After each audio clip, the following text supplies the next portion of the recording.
Hello hello. சொல்லுங்க. Okay okay, சரி நான் இன்ஃபார்ம் பண்ணிடுறேன்.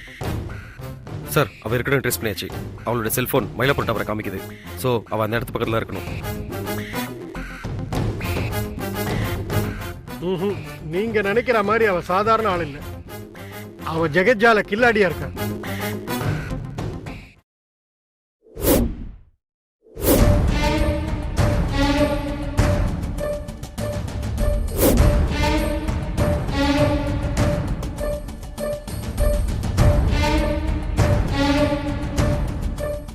உள்ள போய் பாத்தீங்க சரி, இது எப்படி நடந்திருக்கும்னு நினைக்கிறீங்க?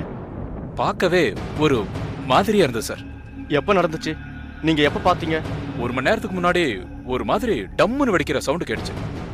நாங்க எல்லாருமே அந்த இடத்துக்கு ஓடி வந்து பார்த்தா ஏதோ கருகுன வாடை வந்துச்சு. என்ன இருக்குன்னு எட்டி பார்த்தா அந்த பொண்ணை பார்க்கவே முடியல சார் என்னால. அப்படியே முகமெல்லாம் கருகி போய். அவங்களுக்குள்ள ஏதாவது பிரச்சனையா? புருஷன் முன்னாடிக்குள்ள பிரச்சனையா? இல்ல சார், நாங்க பார்த்த வரைக்கும் அவங்க 2 பேரும் ஒத்துமையா தான் இருந்தாங்க. திடீர்னு ஏன் அந்த பொண்ணு இந்த மாதிரி பண்ணிச்சுன்னு எனக்கு சுத்தமா தெரியல சார். இன்னைக்கு எல்லாம் அப்படிதான். வெளியில பாக்குறதுக்கு பிரச்சனை இல்லாத மாதிரி தான் தெரியும். விசாரணை பண்ணி பார்த்தா எல்லாம் தெரியும். மேகாக்கு என்னாச்சு? மோகன், ஏதோ கேஸ் வெடிச்சு தற்கொலை பண்ணிக்கிட்டாங்களா இருக்குது. முகத்தை பார்க்கவே முடியல. இவர் யாரு? இவர் தான் இறந்து போன மேகாவோட ஹஸ்பண்ட் சார். மோகன், மோகன், அமைதியா இருங்க.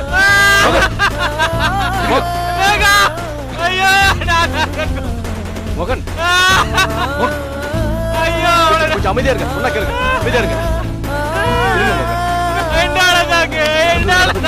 கொஞ்சம் பொறுமையா இருங்க.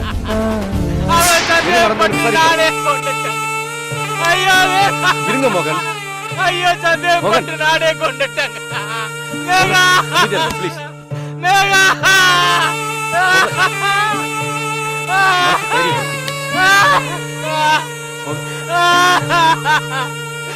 ஐயோ மேகா, ஐயோ உன்னை சந்தேகப்பட்டு நானே கொண்டுட்டேன் மேகா.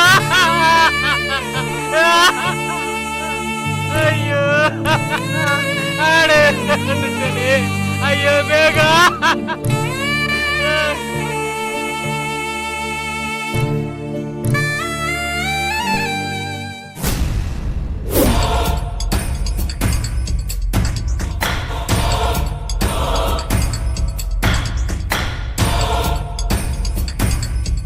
அந்த பொண்ணோட போட்டோவை நம்ம டிபார்ட்மெண்ட் ஆர்டிஸ்ட சொல்லி வரைஞ்சி எல்லா ஸ்டேஷனுக்கு அனுப்பிச்சிட்டீங்களா? அனுப்பியாச்சு sir. South to north, Himachal Pradesh வரைக்கும் அனுப்பிச்சிருக்கோம். நார்த்ல இருந்து இது எங்க நார்த் மூஞ்சியே கிடையாதுன்னு சொல்லியிருக்காங்க. ஆமா, அந்த பொண்ணு நிச்சயமா ஒரு தமிழ் பொண்ணு தான். அது தெளிவா தெரியுது. அந்த பொண்ணோட மோட்டிவ் பணம் மட்டும் இல்லை. ஆமா சார், என்கிட்ட வந்தப்ப பணம் தேவைன்னு பிடிங்கிட்டு போன பொண்ணு உங்ககிட்ட பொண்ணை கடத்தி வச்சுக்கிட்டு அவ்வளோ பெரிய அமௌண்ட்டை அநாத ஆசிரமத்தை தூக்கி கொடுக்க சொல்கிறான்னா அவள் மோட்டிவ் பணம் இல்லைன்னு எனக்கு புரிஞ்சு போச்சு. நம்ம 2 பேரால டிபார்ட்மெண்ட்டில் அந்த பொண்ணு ஏதாவது பாதிக்கப்பட்டிருக்கலாமோ? இல்லை சார், என் லைனில் கிராஸ் ஆனவங்கள நான் கரெக்டாக ஞாபகம் வச்சுருப்பேன். அதுலேயும் எவனாவது பாதிக்கப்பட்டவன்னா ரொம்ப உஷாரா அவன் ஃபோட்டோ, அட்ரஸ்ன்னு மொத்த டீட்டெயில்ஸையும் பக்காவாக வச்சுருப்பேன். உங்கள் லைன் கிளியர்னா என் சைடில் எங்கேயாவது பாதிக்கப்பட்டிருக்கலாம். ஏன்னா அவன் உங்ககிட்ட பணத்தை மட்டும்தான் கொள்ளடிச்சான். ஆனால் என்கிட்ட வேலையை ராஜினாமா பண்ண சொல்லியிருக்கான். ஸோ என்னால் அவன் எங்கேயோ பாதிக்கப்பட்டிருக்கான்னு தோணுது. சார், எனக்கு இன்னொரு விஷயம் கூட ஸ்ட்ரைக் ஆச்சு.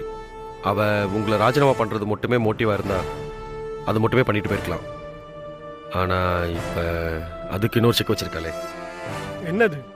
அந்த புண்ணியகோடி விஷயமா? ஆமாம் சார், அந்த ஆள் மேலே இந்த பொண்ணுக்கு ஏதோ பயங்கரமான பகை இருக்குது. அதுக்கு பழித்திக்க தான் இப்படிலாம் நடந்திருப்பாளோன்னு யோசிக்க தோணுது. எப்பவோ யாரோ என்கிட்ட சொல்லியிருக்காங்க, இந்த அரசியல் பினாமி புண்ணியகோடி ஒரு பெரிய பணக்கார வீட்டில் பொண்ணை கடத்திக்கிட்டு வந்து கட்டாய தாலி கட்டி கல்யாணம் பண்ணியிருக்காங்க. அதுக்கப்புறம் யாரோ ஒரு மினிஸ்டர் இவங்கிட்ட வந்து உனக்கு ஒரு பெரிய பதவி தரேன், உன் ஒய்ஃப் என்கிட்ட கொடுத்துருன்னு சொல்லியிருக்கான். இவனும் சபலப்பட்டு போய் அதை ஒய்ஃப் கிட்ட சொல்லியிருக்கான். அந்த அம்மா அடிச்சு இவனை வீட்டுக்குள்ளே வரக்கூடாதுன்னு சொல்லிட்டார். அந்த அம்மாவுக்கும் இவனுக்கும் ஒரு பொன் குழந்தை இருக்கிறதா கேள்விப்பட்டிருக்கேன். ஒருவேளை அந்த குழந்தை தான் இந்த பொண்ணா இருக்குமோன்னு எனக்கு டவுட்டா இருக்கு. அந்த பொண்ணு நான் பகையெல்லாம் தீக்கிறதுக்காக இப்படி பண்ணுவாளா சார்? இவன் பெரிய பொசிஷனுக்கு வந்த உடனே அந்த அம்மாவை தண்டிக்கிறதுக்காக உன் பொண்ணை கொலை பண்ணிடுவேன்னு மிரட்டிருக்கான். அது வரைக்கும் எனக்கு தெரியும். சார், அந்த கோணத்தில் நாளைக்கு ஒவ்வொரு ஆங்கிள்லையும் இன்வெஸ்டிகேஷன் பண்ணி பார்க்குறேன் சார்.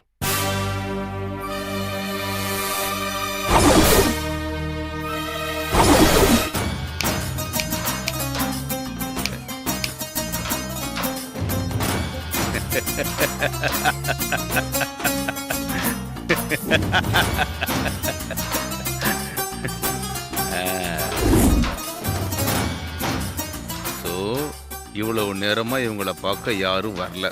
அப்போ ஜெனுவனான காரணமாக தான் இருக்கும். பார்த்துடலாம்.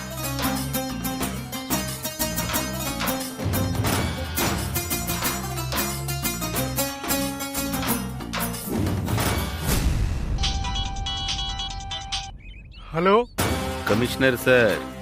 சார், நான் வந்து ரொம்ப நேரம் ஆச்சு சார். இல்லை இல்லை இல்லை இல்லை, இன்னைக்கு நாங்களும் நீங்களும் சந்திக்கவே முடியாது. நாளைக்கு திடீர்னு கூப்பிடுவேன், தயாரா இருக்கு. ஏய், வண்டி ஆடுறா. அடச்சி, அறிவு கட்டவனுங்க. போலீஸ்காரனாலே இவனை கிள்ளுக்கறியா போச்சு. ஏன் சார், அந்த ஆளுக்கு வீடு இல்லை? அதெல்லாம் அங்கங்க வீடு வச்சிருக்காங்க. ஆனா யாருக்கும் காட்ட மாட்டான். இந்த மாதிரி பொது இடத்துல தான் மீட் பண்ணுவான். சார், அந்த ஆள் மினிஸ்டரா சார்? எல்லாம் அவன் நேரையா, தலை விதி.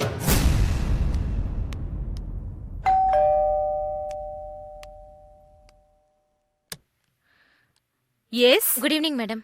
Good evening. யார் நீங்க? I am Chaitanya, BSc second year, saint Peter காலேஜ்ல படிக்கிறேன். ஓகே, என்ன விஷயம்?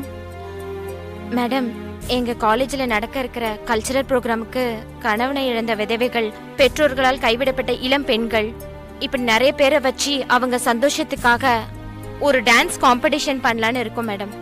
அதுல கலந்துக்கிறவங்களுக்கு கொடுக்கறதுக்கு வீடு வீடா போய் பழைய துணியெல்லாம் கலெக்ட் பண்றோம் மேடம். உங்ககிட்டயும் ஏதாவது பழைய துணி இருந்தா கொடுங்களேன் மேம். ஓகே, உள்ள வா. வாமா, உட்கார்.